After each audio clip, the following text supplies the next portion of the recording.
Hello mga friends, ladies and gentlemen, review naman po tayo ngayon ng labor code. Tama na po muna ang mga family issues at yung mga civil issues. So, balikan po natin yung labor law.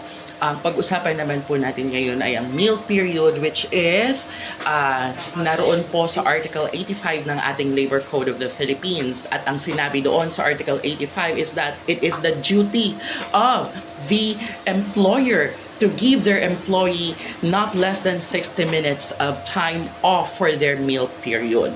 Pero, that is unpaid.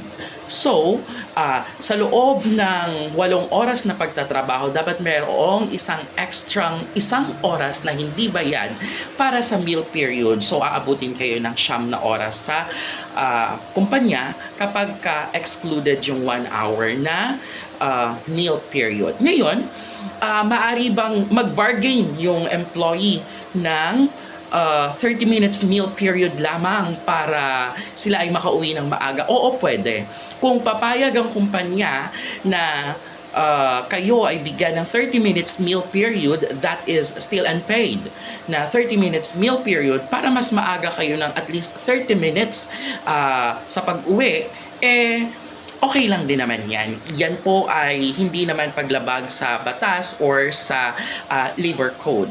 Pero, ipinagbabawal na magbigay ng less than 30 minutes or less than 20 minutes na meal period because there is no such thing as meal period for less than 20 minutes. If the employer will give you less than 20 minutes or 30 minutes of meal period, that should be included as a work hours. So, dapat bayad yun.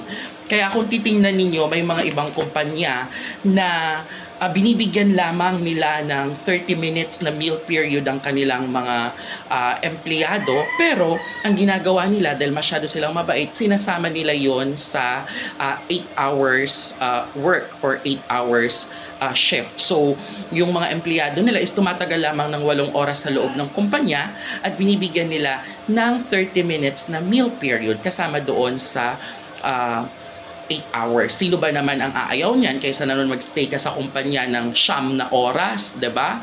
Kasi yung isang oras mo ay meal hours pero hindi siya bayad. So, yun po, yung mga breaks naman na 15 minutes, yung mga short breaks na yan, that should be paid kasi according to labor code, any breaks or break time given by the employer which is less than 20 minutes should be included as a work hours. Kaya po kung mapapansin natin, binibigyan tayo ng mga kumpanya, lalo sa mga call center, binibigyan tayo ng 15 minutes na break and that is included from the 8 hours of work kasi yan ay iniuutos ng batas. So ayun no, tandaan natin na ang meal period dapat 60 minutes at ito ay hindi kasama sa oras, pero kung mabait ang kumpanya ninyo, pwede naman ninyong pakiusapan ito maging 30 minutes lang para mas maaga yung pag-uwi ninyo, or kung mas lalong mabait yung kumpanya, maaari nila itong bayaran na lang or i-include na lang doon sa 8 hours of work. Depende po yan sa kung ano yung mapag-uusapan ninyo ng kumpanya. Pero, ang nasa batas po, dapat 60 minutes according to Article 85 of the Labor Code of the Philippines. Yun lamang po. Maraming salamat.